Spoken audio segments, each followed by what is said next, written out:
अगला हमारा लेक्चर है यूज़ केस मॉडलिंग के बारे में।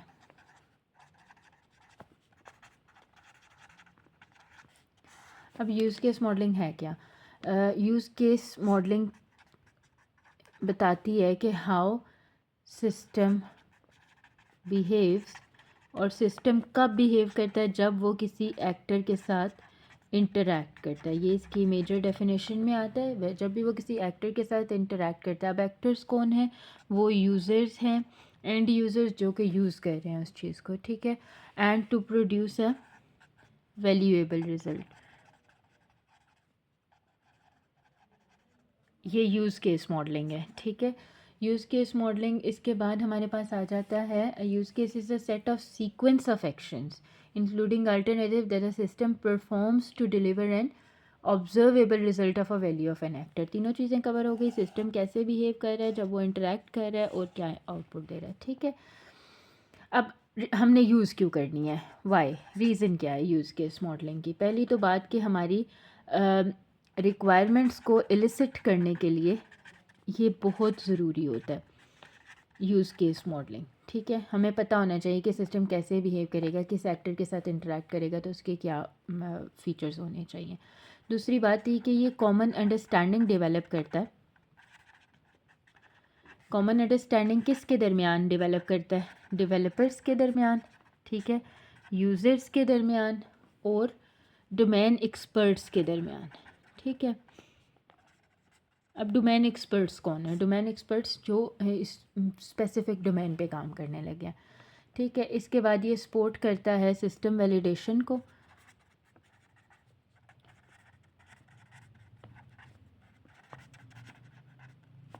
डिज़ाइन और टेस्टिंग, ठीक है।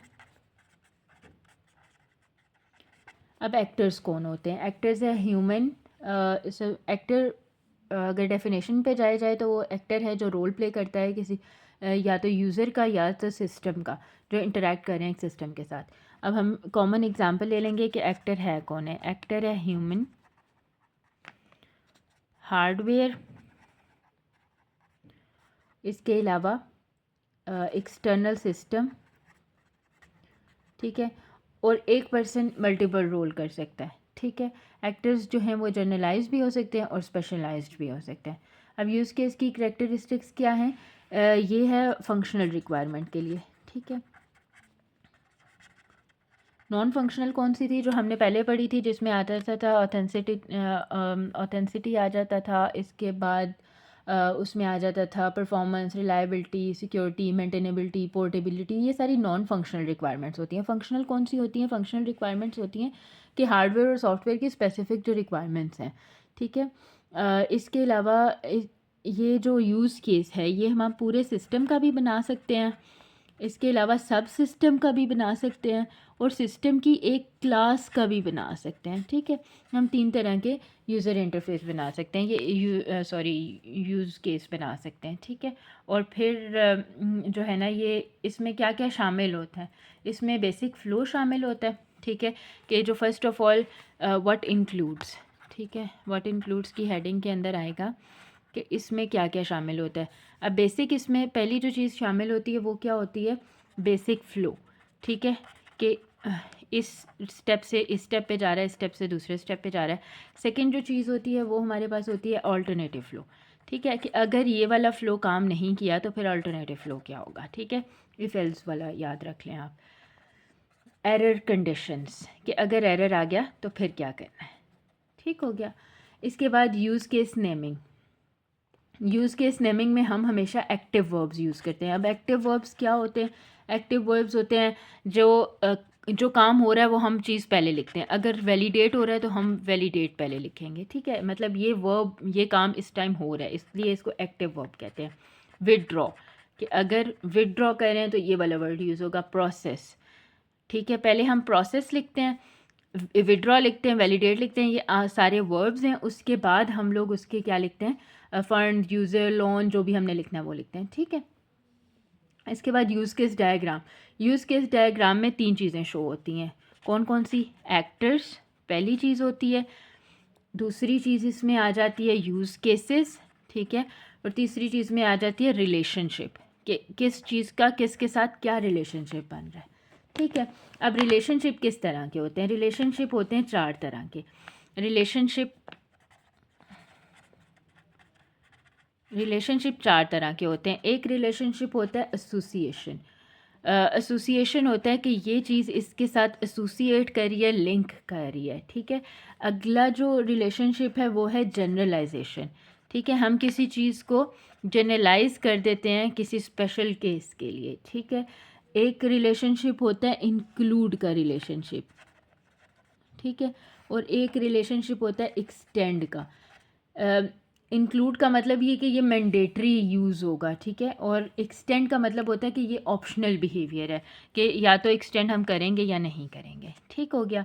ये हमारा यूज़ केस रिलेशनशिप आ गया। अब use case relationship include relationship use for common reusable behaviour and can not extend exist alone. जो यूज़ केस इंक्लूड रिलेशनशिप होता है वो इंक्लूड जो होता है वो अलोन एग्जिस्टेंस उसकी नहीं होती, लेकिन जो एक्सटेंड होता है उसकी अलोन एग्जिस्टेंस होती है, इंक्लूड की नहीं होती, ठीक है। इसके अलावा जो इंक्लूड है वो कॉमन रीयूजेबल है, लेकिन एक्सटेंड जो है वो कॉमन रीयूजेबल नहीं है। ये इन दोनों में डिफरेंस है, ठीक है। इसके अलावा क्योंकि ये ऑप्शनल होता है, एक्सटेंशन ऑप्शनल होती है और इंक्लूड जो है वो मैंडेटरी होता है, ठीक है। एक्सटेंड और जनरलाइजेशन क्या होती है? जनरलाइजेशन मैंने बताया था, जैसे चाइल्ड, देखें जनरलाइज किया तो मैंने जनरलाइजेशन में बताऊंगी child use case inherits behaviour of a parent, ठीक है। ये एक स्पेशल केस है कि ये जो चाइल्ड है उसने क्या करना है, पेरेंट से उसके एट्रीब्यूट्स लेने हैं, कोई से एक दो बिहेवियर कोई भी, और ये ऐड हो सकता है या ओवरराइड हो सकता है बिहेवियर में, ठीक है। फॉर एग्ज़ाम्पल अगर मैं आपको बताऊं तो अगर एक यूज़ केस है मेरे पास वैलिडेट यूज़र, तो उसमें वो क्या वैलिडेशन क्या क्या करेगा, चेक करेगा पासवर्ड को भी, ठीक हो गया। और फिर रेटिनल स्कैन भी करेगा। रेटिनल स्कैन मतलब वो जो आपका रेटिना, आँख का रेटिना स्कैन होता है, ठीक है। अब ये दो चीज़ें हैं, ठीक है। ये क्या है? ये जनरलाइजेशन है कि वैलिडेट यूज़र जनरलाइजेशन है और उसको स्पेशलाइज कर दिया दो चीज़ों से, चेक पासवर्ड और रेटिनल स्कैन से, ठीक हो गया। इसके बाद है documenting a use case. Use case को डॉक्यूमेंट कैसे किया जाता है? डॉक्यूमेंट करने के लिए हमारे पास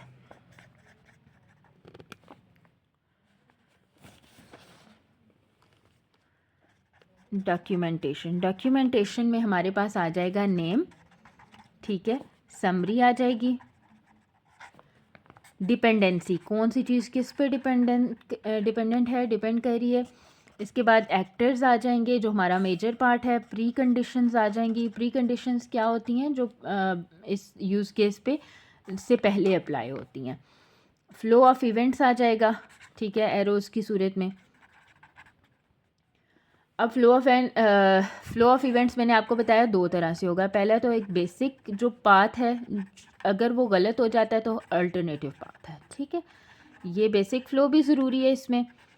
इसके अलावा है हमारे पास पोस्ट कंडीशन, ठीक है। आप इसका कोई भी छोटा सा एक बना के रख लें, जैसे ए से कुछ, पी से कुछ, एन, एस, डी, एफ, ये सारा कुछ जब आप फर्स्ट लेटर्स को कंबाइन करके जिस तरह हम वो साइन कॉज का बनाते हैं वो बना के रख लें तो ये बड़ा हेल्पफुल होता है इस तरह की चीज़ें याद रखने में, ठीक है। अब फ्लो ऑफ इवेंट्स किस चीज़ को डिस्क्राइब करता है कि यूज़ के स्टार्ट कैसे होता है और एंड कैसे होता है, ठीक है। स्टार्ट से लेकर एंड तक फ्लो एरोज़ की फॉर्म में जो यूज़ होता है, ठीक है, कि कौन सा एक्टर कौन सी चीज़ के साथ रिएक्ट कर रहा है, ठीक है, कौन सा एक्टर किस चीज़ के साथ इंटरेक्ट कर रहा है। सॉरी मैं गलत वर्ड यूज़ कर रही हूँ।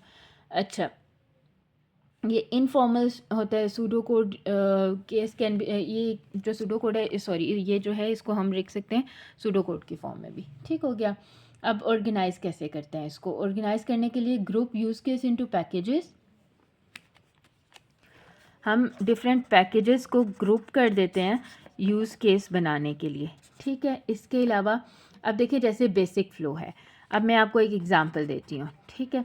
ये बेसिक फ़्लो है, ये एग्ज़ाम्पल हमारे करिकुलम में भी मेंशन्ड है। ये बेसिक फ़्लो है कि हमने इंसर्ट कार्ड, ठीक है। सेकंड है हमने सिस्टम रीड्स कार्ड, ठीक है, ये एटीएम का एटीएम कस्टमर, एक्टर कौन है यहाँ पे, एटीएम कस्टमर है। ठीक है, और जो हमने काम करना है वो है वैलिडेट पिन। मैंने आपको बताया था कि हमने हमेशा एक्टिव वर्ब यूज़ करना होता है। ठीक है, प्री कंडीशन क्या है कि एटीएम खाली हो, आइडल हो, बिज़ी ना हो, और इसके अलावा प्री कंडीशन है वेलकम मैसेज हो वहाँ पे शो हुआ हुआ। ठीक है, ये प्री कंडीशंस में आ गया। अब पहले इंसर्ट कर दिया, बेसिक फ्लो क्या है, कार्ड इंसर्ट किया, सिस्टम ने कार्ड रीड कर लिया। इसके बाद प्रॉम्प्ट फॉर पिन, ठीक है, वो जब पिन मांगते हैं आप कार्ड एंटर करते हैं। इसके बाद हो सकता है कस्टमर ने पिन एंटर किया। ठीक है,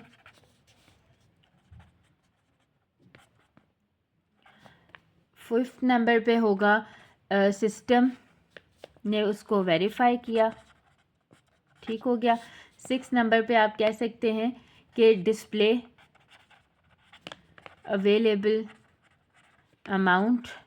ठीक हो गया, ये बेसिक फ़्लो है। अब ये बेसिक फ़्लो पे अगर हम कार्ड यहाँ पे आके कस्टमर ने पिन एंटर किया और यहाँ पे वेरिफिकेशन फ़ेल हो गई, तो अल्टरनेटिव क्या होगा इसका पाथ, अल्टरनेटिव पाथ होगा, अब ये डिस्प्ले अवेलेबल अमाउंट पे नहीं जाएगा, अब इसका सिक्स होगा इनवैलिड कार्ड, और कार्ड आपका इजेक्ट हो जाएगा। ये अल्टरनेटिव रूट का मतलब है। ठीक है, अगर तो एक्सपायर्ड है या लॉस्ट है तो फिर वो कॉन्फिस्केट हो जाएगा। ठीक है, अब रॉन्ग पिन अगर आपने गलती से लगा दी है तो आप 3 टाइम्स जो है वो पिन एंटर कर सकते हैं।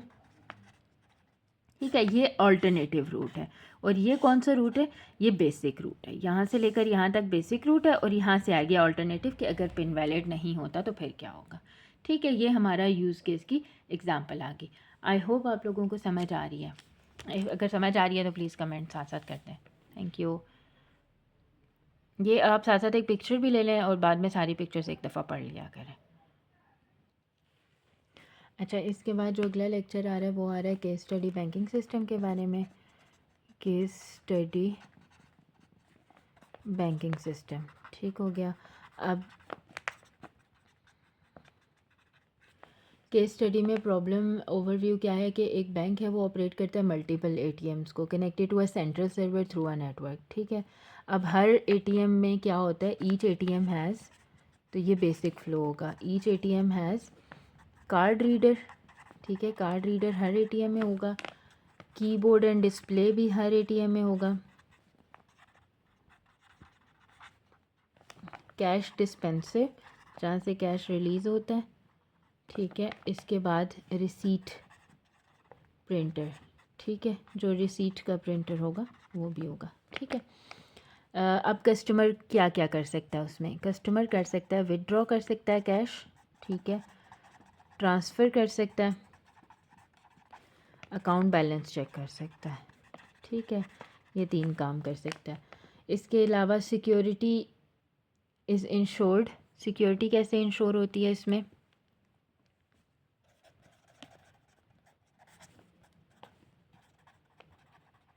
पिन वैलिडेशन,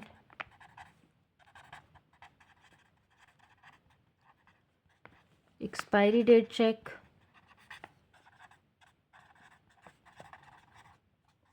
स्टोलन और लॉस्ट, 3 तरह से। फिर एटीएम ऑपरेटर्स जो होते हैं वो क्या करते हैं, वो स्टार्ट एटीएम, शट एटीएम या रीफ़िल करते हैं कैश को। ठीक है, ये सारे जो प्रोसेस हैं ये एक बैंकिंग सिस्टम के एटीएम के अंदर हो रहे होते हैं। ठीक है, अब इस सिस्टम में एक्टर्स कौन कौन से होते हैं, एक्टर्स ऑब्वियसली कौन कौन से होंगे, कस्टमर, ऑपरेटर। कस्टमर क्या करेगा, विड्रॉ फंड करेगा, क्यूरीज जो हैं वो answer, query account balance transfer fund करेगा, ATM operator start cash add करेगा, ये वो। अब यूज़ केस मॉडल क्या होगा, ATM system, abstract use case, validate pin, concrete use case, withdrawal fund, ATM customer, query account operator use case. ये सारे use case हैं कि जो इसमें यूज़ हो रहे हैं। ठीक है, ये सारे, ये अकाउंट बैलेंस एक्सपायरी, ये सारे यूज़ केसेस हैं। अच्छा, organization why include validate PIN. अब वैलिडेट पिन क्यों इंक्लूड क्यों है? इंक्लूड और एक्सक्लूड मैंने सिस्टम बताए थे आपको। इंक्लूड वो है जो मैंडेटरी है, ठीक है। अब वैलिडेट पिन जो है वो इंक्लूड सिस्टम है। वाई इंक्लूड वैलिडेट पिन, ठीक है। क्यों इंक्लूड करना होता है ये? इट रिक्वायर्ड पिन वैलिडेशन, कि आपने किसी और का कार्ड तो नहीं उठाया हुआ, ठीक है। इसके अलावा ये अवॉइड करता है डुप्लीकेशन को। इसके अलावा क्या करेगा? इम्प्रूव करेगा क्लैरिटी को, ठीक हो गया। अब रिलेशनशिप कौन से यूज़ हो रहे हैं? अब देखें, अब मैंने आपसे कहा था रिलेशनशिप में क्या होगा। सबसे पहले विड्रॉ, पहले एक्शन वर्ब लिखा हमने, विड्रॉ फंड्स, इंक्लूड, ठीक है, वैलिडेट पिन। इसके अलावा क्यूरी अकाउंट,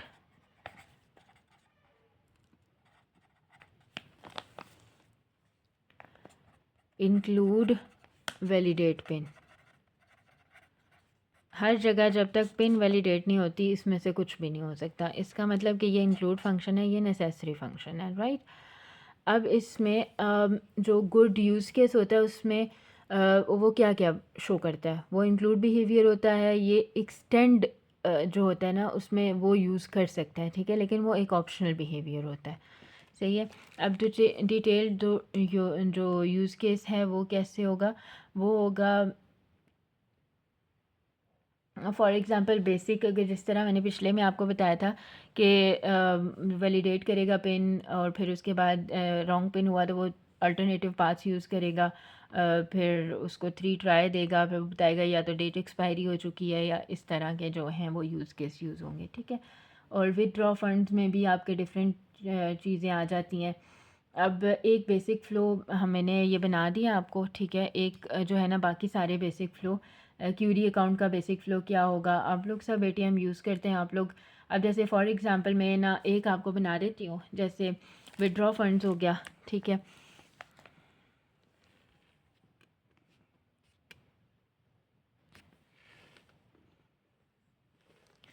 अब मैं कह रही हूँ विड्रॉ फंड्स का, ठीक है, कि मैंने विड्रॉ फंड्स करने हैं। तो इसमें मैं क्या करूँगी? सबसे पहले बेसिक फ़्लो मैंने बनाना है। बेसिक फ़्लो क्या है? Validate pin. सबसे पहले क्या करेगा? वैलिडेट करेगा पिन को। Customer select withdrawal,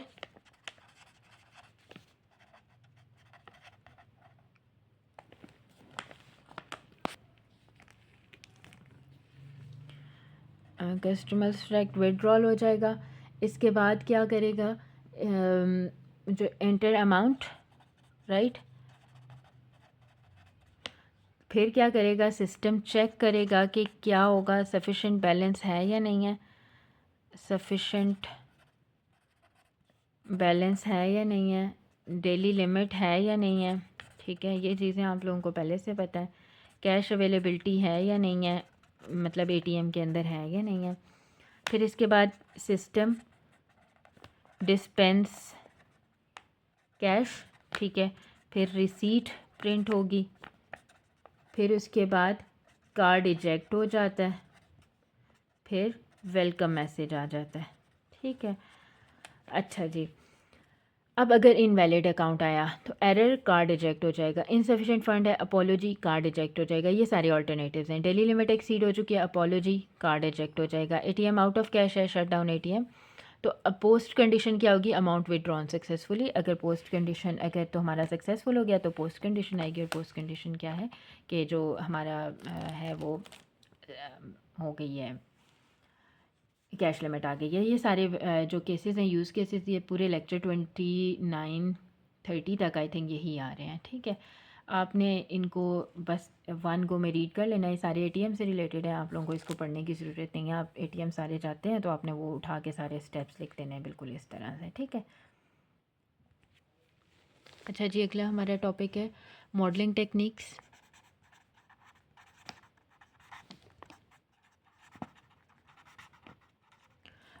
modelling techniques में जो आपने मेनेमोनिक जो है वो आपने याद रखना है, OFT, ठीक है। OFT, O stand for object oriented modelling, F stand for functional modelling, and D stands for dynamic modelling, right. इनको हम बहुत डिटेल में पढ़ेंगे, ऑब्जेक्ट ओरिएंटेड फंक्शनल मॉडलिंग अगले लेक्चर्स में, ठीक है। और ये बहुत इंपॉर्टेंट टॉपिक है। अब सबसे पहले ऑब्जेक्ट ओरिएंटेड मॉडलिंग क्या होती है। ऑब्जेक्ट ओरिएंटेड लैंग्वेज हम सब ने पढ़ी हुई है, वो जिसको हम कहते थे पीएस में हमने पढ़ी थी। ऑब्जेक्ट ओरिएंटेड मॉडलिंग कहते हैं कि अगर हमने ऑब्जेक्ट्स और फोकस, उसमें हमारा क्या होता है, ऑब्जेक्ट्स एंड क्लासेस, ठीक है। जो ऑब्जेक्ट्स हैं वो क्लास से कोई ना कोई एट्रीब्यूट टेक इन करती हैं। इसके बाद स्टैटिक मॉडलिंग क्या होती है। स्टैटिक मॉडलिंग ये ऑब्जेक्ट ओरिएंटेड का ही पार्ट है, ठीक है।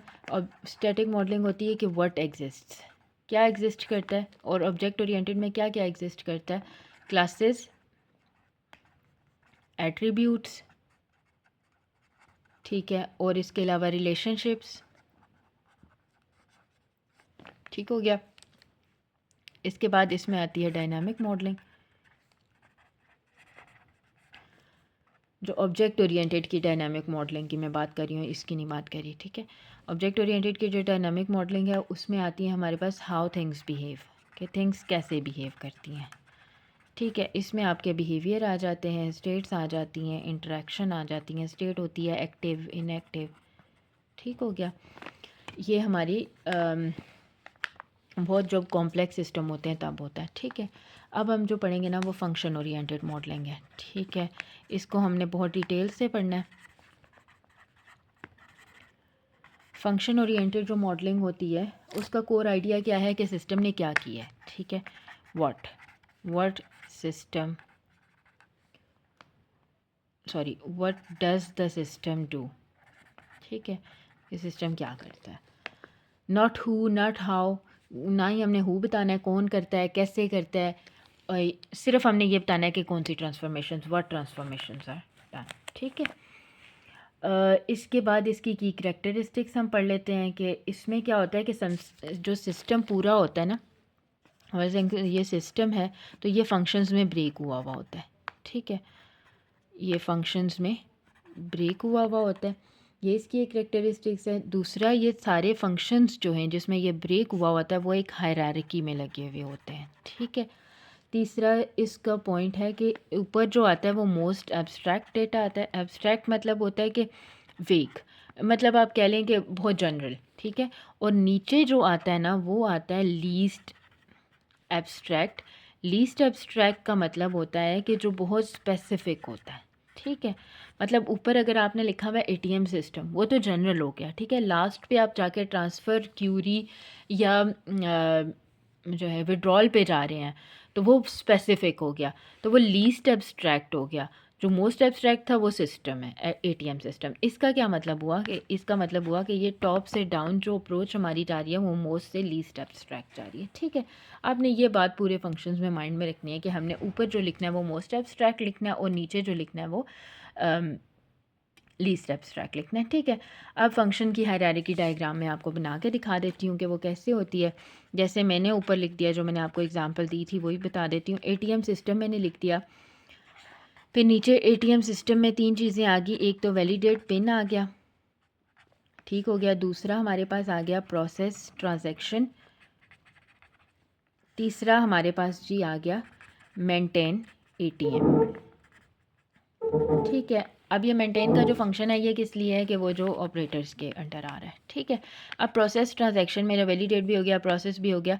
इसके बाद जो प्रोसेस का फंक्शन है उसमें आ रहा है विड्रॉ कर सकते हैं आप, ठीक है। उसके बाद आप क्यूरी कर सकते हैं और या फिर आप क्या कर सकते हैं, ट्रांसफ़र कर सकते हैं, ठीक है। ये तीन जो मेन चीज़ें आ रही हैं ये। अब देखें ये क्या है, ये लीस्ट, ये मोस्ट एब्स्ट्रैक्ट है, राइट, ओके। और ये क्या है, ये लीस्ट एब्स्ट्रैक्ट है क्योंकि ये बहुत स्पेसिफिक है, ठीक है। तो ये मोस्ट से जो लीस्ट का जो सफ़र है ना, वो जो है ना वो ये क्यों, कौन सी हायरार्की है, ये फंक्शन की हायरार्की है, ठीक है।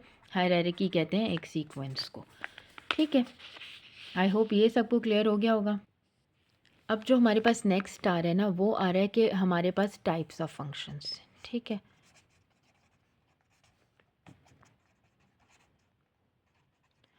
टाइप्स ऑफ फंक्शंस क्या हैं? टाइप्स ऑफ फंक्शंस हैं, इनकी आपने मेमोरी ट्रिक याद रखनी है, आप, ठीक है, आप मतलब अब आप है क्या? पहला है एसिंक्रोनस, ठीक है, एसिंक्रोनस। दूसरा है पीरियोडिक, फिर आ रहा है एसिंक्रोनस स्टेट डिपेंडेंट,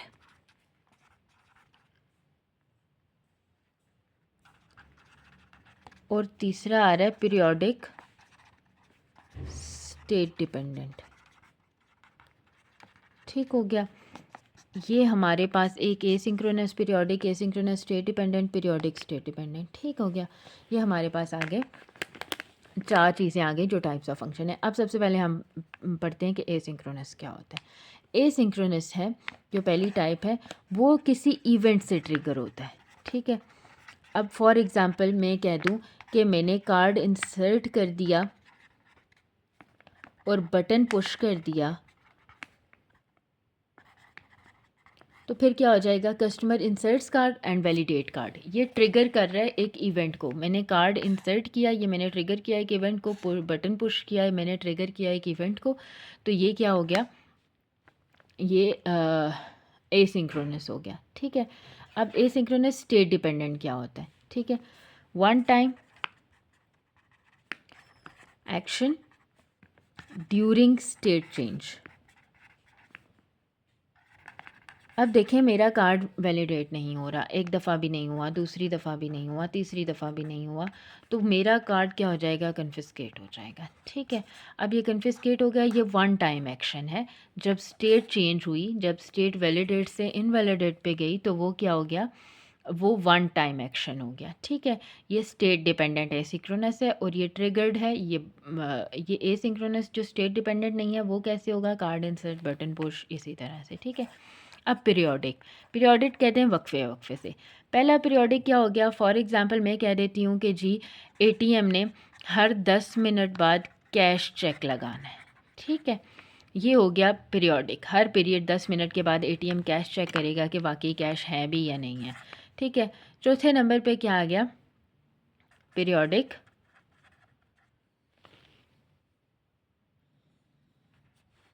ये कैश चेक आ गया। और अगर पीरियोडिक स्टेट डिपेंडेंट क्या है?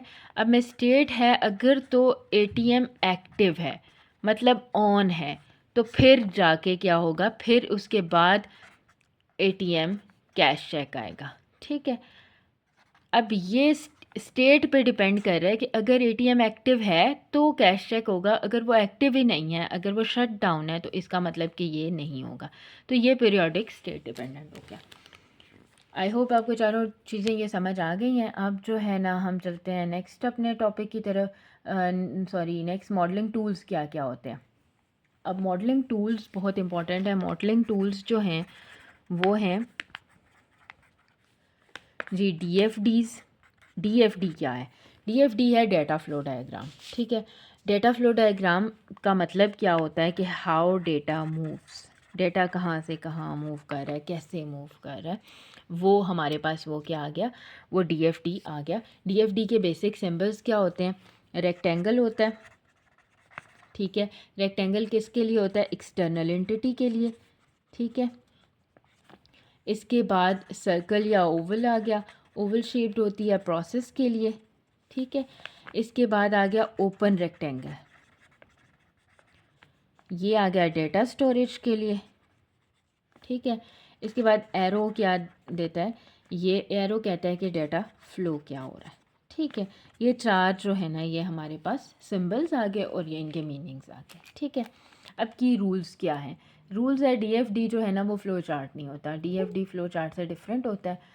इसमें इफ़ एल्स का कोई लॉजिक नहीं होता। फ्लो चार्ट में हमेशा इफ़ एल्स का कोई ना कोई लॉजिक आ रहा होता है। एरोज़ जो होते हैं वो लेबल्ड होते हैं, इसमें नेम्स जो वो यूनिक होते हैं। और इसके अलावा ये जो लेवल ज़ीरो की डायग्राम पहले बताता है। अब लेवल ज़ीरो की डायग्राम क्या है? ये बहुत बहुत इंपॉर्टेंट एक कॉन्सेप्ट है लेवल ज़ीरो वाला। लेवल ज़ीरो है कि मैंने जो है ना सिस्टम की बाउंड्री बता दी। मतलब मैंने सिर्फ बाहर बाहर का जो हिस्सा था ना वो बता दिया। मैंने इंटरनल सिस्टम के कोई भी जो सिंबल्स हैं, ना ही मैंने कोई प्रोसेस बताया, कुछ भी नहीं। अब लेवल ज़ीरो है, मतलब मैंने बिल्कुल बेसिक सा लेवल है। बेसिक लेवल, अब मैं बेसिक लेवल अगर आपको बताऊं, ये है एटीएम कस्टमर है, ठीक है, ये एटीएम सिस्टम है, और जी ये एटीएम ऑपरेटर है। ठीक हो गया। अब ऑपरेटर का काम है कैश प्लस रिसीट, कैश और रिसीट देना, और कस्टमर का काम है जी कार्ड, पिन, रिक्वेस्ट। अब मुझे नहीं पता उसने क्या रिक्वेस्ट की, मुझे नहीं पता क्या पिन है, मुझे नहीं पता वैलिडेट हुआ या नहीं हुआ, लेकिन ये मैंने बेसिक फंक्शंस बता दिए। That is it. ये आउटर बाउंड्री को शो कर रहा है, यानी कि सिस्टम बाउंड्री को शो कर रहा है। ठीक है, ये लेवल ज़ीरो है आपका। अब मैं आती हूँ लेवल वन पे। लेवल वन क्या कहता है? लेवल वन जो है ना, उसमें आपने डिटेल्स बता देनी है। ठीक है, लेवल वन में कौन सी डिटेल्स आएंगी? लेवल वन में डिटेल से थोड़ा सा आ जाएगा। फॉर एग्ज़ाम्पल मैं कहती हूँ कि एटीएम कस्टमर है, मैं बार बार एक ही एग्ज़ाम्पल दे रही हूँ। एटीएम कस्टमर है, ठीक है, उसने क्या किया, वैलिडेट किया पिन। ठीक है, इसमें आ गया जी कस्टमर डेटाबेस को ये जाएगा डाटा, अगर तो वैलिडेट हो गया ठीक है, प्रोसेस पे चला गया, प्रोसेस की ट्रांजैक्शन, मैंने कोई इफेल्स नहीं लगाया क्योंकि ये फ़्लो चार्ट नहीं है, मैंने आपको पहले बताया था। अब इधर से ये चला गया, अब यहाँ तक जो इसने किया ना, ये है लेवल वन। आगे ये जो कर रहा है विदड्रॉ, मज़ीद प्रोसेस से प्रोसेस पे जा रहा है, विदड्रॉ, इसके अलावा क्यूरी या ट्रांसफ़र। ठीक है, ये सारे क्या होंगे, ये लेवल टू में आ जाएंगे। ठीक है, क्यूरी और इसके बाद ट्रांसफ़र। ठीक हो गया। ये तीनों जो है ना, ये लेवल टू का पार्ट है, ये सारा लेवल वन है। ये हम एटीएम कस्टमर से एटीएम सिस्टम में एंटर होने के लिए प्रोसेस को फॉलो करें। ठीक है, अब ये थोड़ा सा डिटेल्ड है, तो ये लेवल वन पे चला गया। अगर मज़ीद डिटेल्ड है तो ये लेवल टू पे चला गया। ठीक है, लेवल ज़ीरो एटीएम सिस्टम है, लेवल वन वैलिडेट पिन और प्रोसेस ट्रांजेक्शन है, और लेवल टू क्या है, विदड्रॉ, क्यूरी या ट्रांसफ़र। ठीक है, ये हो गया इसका। अब आगे आगे इससे वर्ड एक्सटेंशन, ये भी इसी का पार्ट है। अब वर्ड एक्सटेंशन क्या है? वर्ड एक्सटेंशन है कि टर्म है हमारे पास डिस्क्रीट डाटा, ठीक है, कंटिन्यूस डाटा। अब डिस्क्रीट डाटा क्या होता है? One item at a time. Continuous data क्या होता है? Continuously changing data. ठीक है, इसके बाद हमारे पास आ गया सिग्नल। सिग्नल को हम ऐसे शो करते हैं डॉटेड से। ठीक है, और सिग्नल क्या है? ये इवेंट किसी का नोटिफिकेशन है। ठीक है, इसके बाद है जी एक्टिवेशन। एक्टिवेशन यूं शो किया जाता है, ठीक है, और इसका मतलब है कि प्रोसेस स्टार्ट हो रहा है। ठीक हो गया। डीएक्टिवेशन, डीएक्टिवेशन का सिंबल यूं होता है, और इसका मतलब है कि प्रोसेस एंड हो रहा है। ठीक हो गया। डेटा ट्रांसफॉर्मेशन का मतलब है, इसमें डेटा जहाँ ट्रांसफॉर्म हो रहा होगा, इसका मतलब है कन्वर्ट कर रहा है ये डेटा को। ठीक है, और कंट्रोल का मतलब कि सीक्वेंस जो है वो कंट्रोल हो रहे हैं। ठीक है, अब ये हमारे पास क्या आ गया? ये हमारे पास वर्ड एक्सटेंशन आ गया। इसके बाद लास्ट जो इसमें चीज़ आ जाती है वो है जी डेटा डिक्शनरी। ठीक है,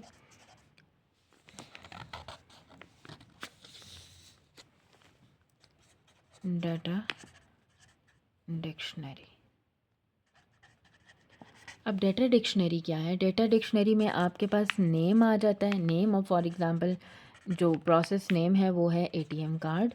इसके बाद इसमें आ जाता है लेस, ये है डेबिट कार्ड। इसके बाद आ जाता है आपके पास डिस्क्रिप्शन। डिस्क्रिप्शन है इट आइडेंटिफाइज कस्टमर। ठीक है, रिलेटेड आइटम्स इसके आ जाते हैं। ये आपने चीज़ें याद रखनी है। नेम, लेस, डिस्क्रिप्शन और इस तरह मैंने जब बताया था, मेमोनिक बना लें कोई भी। रिलेटेड आइटम, कार्ड नंबर और पिन आ जाता है। इसके अलावा रेंज जो है वो आ जाती है, न्यूमेरिक है। मतलब कि आप जो पिन है वो डेटा हमेशा आप नंबर्स फॉर्म में डालते हैं। डेटा फ़्लो क्या है, कार्ड रीडर से लेकर एटीएम सिस्टम तक, ठीक हो गया। और फॉर्मेट क्या है कि 16 डिजिट नंबर, ठीक हो गया। ये चीज़ें आपने याद रखनी है, ये हमारी डेटा डिक्शनरी है, ठीक है। ये शॉर्ट क्वेश्चन में अक्सर आता होता है।